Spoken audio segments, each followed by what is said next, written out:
What's going on, guys? Welcome back to the channel. E-HeroesForged coming at y'all with another deck profile. Today we have Heroes, my favorite deck, and now that we got the new support announced, I have been trying to get into the lab, trying to dive into the deck to figure out what works for me and what's going to be best for when it does come out. But other than that, let's dive into it. I hope you guys enjoy it. Let's get after it. So to start off, we have 3 Stratos. In one of my other videos, I was having Stratos at 2.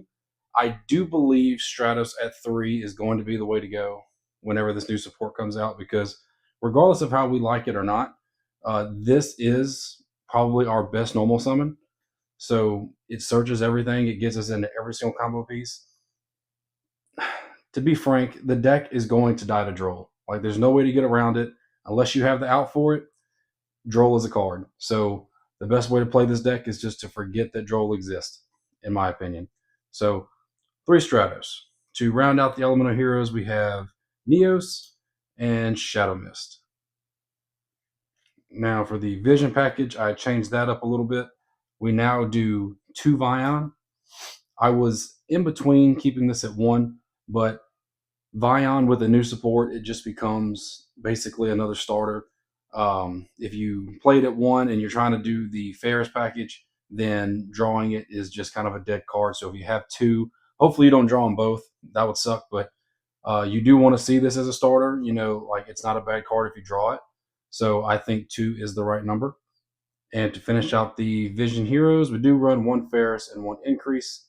I don't want to run 1,000 Ferrises.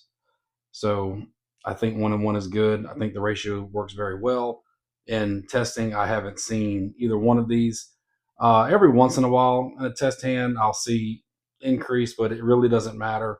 I'm still able to go off and do whatever I need to do. For the Destiny Heroes, we have 3 Malicious. That will never change as long as he's at 3. We have 1 Denier, and I still run Plasma. I think Plasma is still one of the best inboard pieces for Heroes. It just shuts off the field. I can take anything I want as far as a monster on my opponent's side of the field, and it's an easy way to get around the board, especially if they don't know what you're doing. So for the new support, we have 1 of each. So with this guy, he's going to banish a card out the graveyard or special summon himself, and then when he's normal or special summoned, he can search this guy. And then with him, you can reveal from your hand, and you can search either a mass change or a polymerization. And then, I mean, guys, that's what we've been needing. Another way to search mass change besides Shadow Mist. But 9 times out of 10, I'm using him to search poly to get these 2 to go into chaos. Spoiler, but that's typically what I use them for. On to the hand traps. We do 2 Perulia, 3 Droll, and 3 Ash. I do not run Imperm in this deck. It was a hard thing for me to do because I've run Imperm in every single deck I've ever built, and I've decided to cut it. This would be Fualos if I had it. So I just play what I got. So I got 2 Perulias. That's what I'm going to play. And that is it for the monster lineup in this deck. On to the spells. You did notice there's no evil package in here. There's no evil heroes whatsoever. I think the evil heroes are good, but I do think they all do the same thing. And I feel like I don't need a 50 card deck where everything does the same thing. So with that being said, we have 3 hero lives, because like I said in the beginning, Stratos is our best normal and our best special.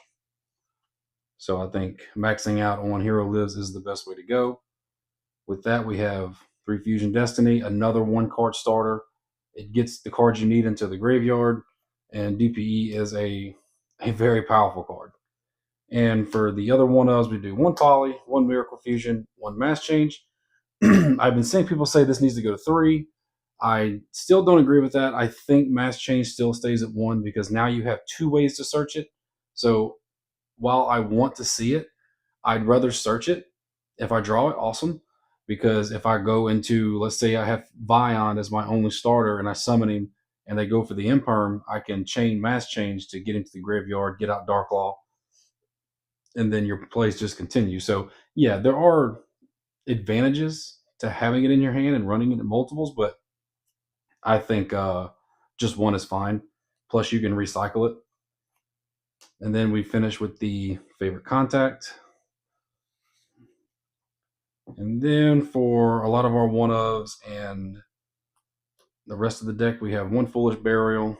I mean, that can get your Shadow Mist to the graveyard. You know, search need to search. If you don't have a way to get Malicious to the graveyard, it can get him there. I do run one Pot of Prosperity. The extra deck is very tight, but I don't think it's too tight to where I can't run this and get rid of 3, because there are cards in the extra deck that they're there, but you typically aren't going to use. So I think it's perfectly fine to run this card. This is Droll Hate.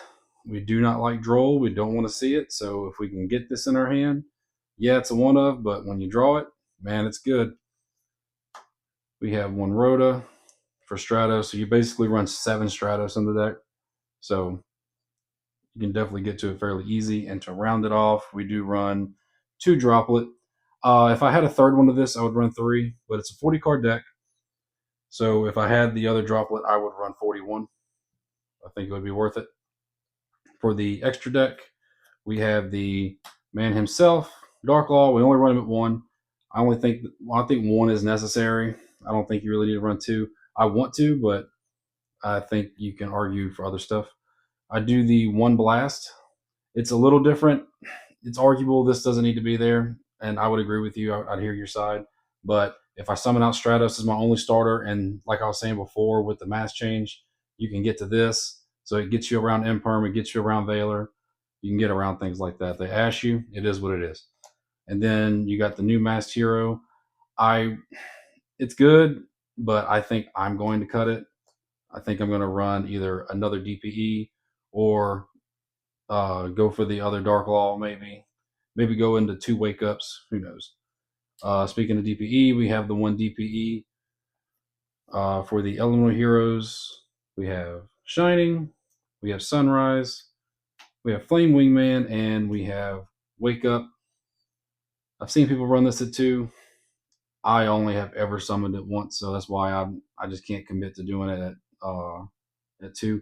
I like DPE at 2, so if I get a second DPE, I think that's what's going to happen. I'm going to cut this and go with 2 of this. But it's been fine. New guy to the extra deck, Contrast. He's been seeing a lot of play, so he's really good. Good Omni Negate. Anyone that tells you he's a bad card doesn't know what they're talking about.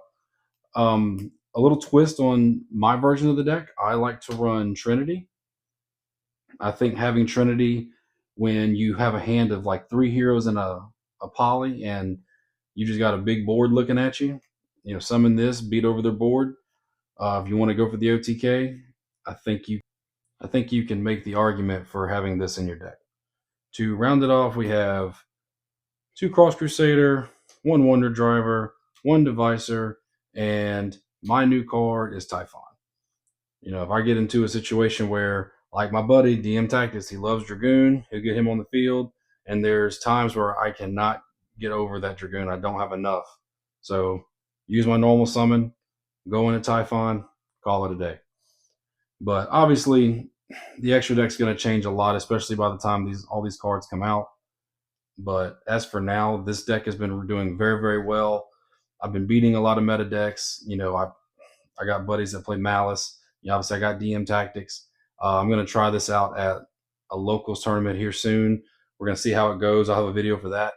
I do have 2 other clips coming in this video for 2 different combos, one with Fusion Destiny, and the other one is just a random hand I drew. And then I wanted to play it back for y'all to let you see kind of what my inboards look like whenever I'm able to go full combo. Obviously, we know that full combo doesn't happen a lot. If your opponent doesn't draw anything, then they're in trouble. So hope you guys enjoyed this video. Don't forget to share, like, comment, subscribe. If you have anything you'd like to change about the deck, if you have any suggestions, definitely let me know. And until then, I'll see you in the next one, guys. Appreciate it.